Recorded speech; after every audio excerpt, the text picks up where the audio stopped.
কুরবানি কি পুরুষদের মতো মহিলাদের উপরও ওয়াজিব হয় কিনা, আর ওয়াজিব হলে এটার শর্ত শারায়াত কি জানতে চাই। আসসালামু আলাইকুম ওয়া রাহমাতুল্লাহ। সুপ্রিয় দর্শক শ্রোতা, দেশ ও দেশের বাহির থেকে যে যেখান থেকেই আমার এই ভিডিওটি প্লে করেছেন, সকলকে জানাই জাকিয়া টিভির পক্ষ থেকে আন্তরিক মোবারকবাদ।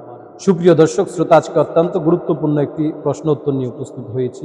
তা হলো, এক বোন আসন্ন কোরবানিকে উপলক্ষ করে জানতে চেয়েছিলেন যে কুরবানি কি পুরুষদের মতো মহিলাদের উপরও ওয়াজিব হয় কিনা, আর ওয়াজিব হলে এটার শর্ত শারায়াত কি জানতে চাই।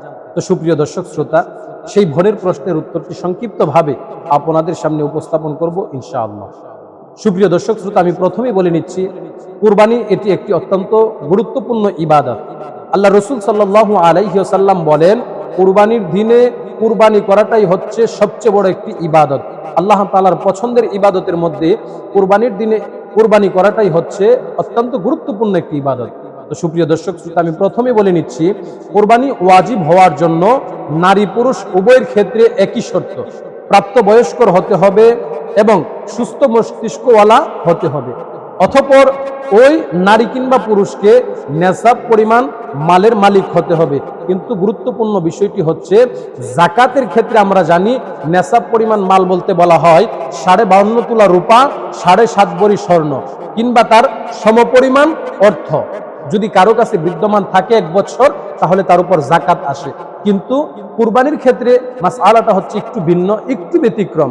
তা হচ্ছে, রমাদানের যাকাতের ক্ষেত্রে পূর্ণ 1 বছর সে নেসাব পরিমাণ মাল থাকা লাগে, আর কুরবানির ক্ষেত্রে 3 দিন, 10 জিলহজ, 11 জিলহজ, 12 জিলহজ, এই 3 দিন যদি কারো কাছে 7.5 ভরি স্বর্ণ, 52.5 তোলা রূপা কিংবা তার সমপরিমাণ অর্থ 3 দিনে তার মালিকানা দিনে থাকে, তাহলে তাহাকে কোরবানি করতে হবে, তাহার উপরই কোরবানি ওয়াজিব হবে।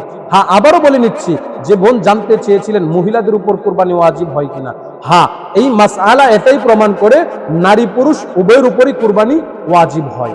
কিন্তু কোরবানির গুরুত্বপূর্ণ বিষয়টি হচ্ছে যে আমরা অনেকেই অনেক সময় এমনটা করে থাকি, 4 ভাই 5 ভাই আলাদা আলাদা পৃথক পৃথক রুজি করি, আর ওই রুজির উপার্জিত টাকাটা আমরা কুরবানি আসলেই কিছু কিছু করে সামান্য করে বাবার হাতে উঠায় দেই, বাবাকে দিয়ে বাবার মাধ্যমে কুরবানি করি যে আব্বা, এই টাকা দিয়ে আপনি আমাদের নামে এবং আপনার নামে কুরবানি করে ফেলেন, সমস্যা নেই। হ্যাঁ, এখানে গুরুত্বপূর্ণ বিষয় হচ্ছে, আপনার যে 4 ভাই আপনারা বাবার কাছে কিছু টাকা দিলেন, 4 ভাই কিন্তু স্বাবলম্বীর দিক থেকে এক নয়, কেউ একটু দুর্বল, কেউ একটু মধ্যবিত্তি, কেউ একটু ভালো। কিন্তু আমার প্রশ্ন হচ্ছে, যিনি ভালো, আর্থিক অবস্থা অনেকটাই ভালো, আর যিনি সংকটে আছেন, দুইজন কিন্তু এক নয়।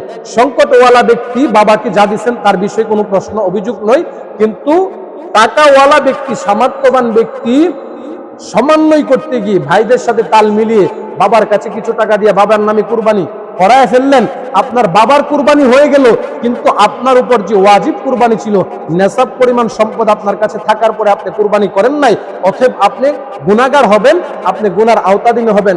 আপনার উপরে যে কুরবানির হক রয়েছে, ওয়াজিব, এটা আদায় হলো না।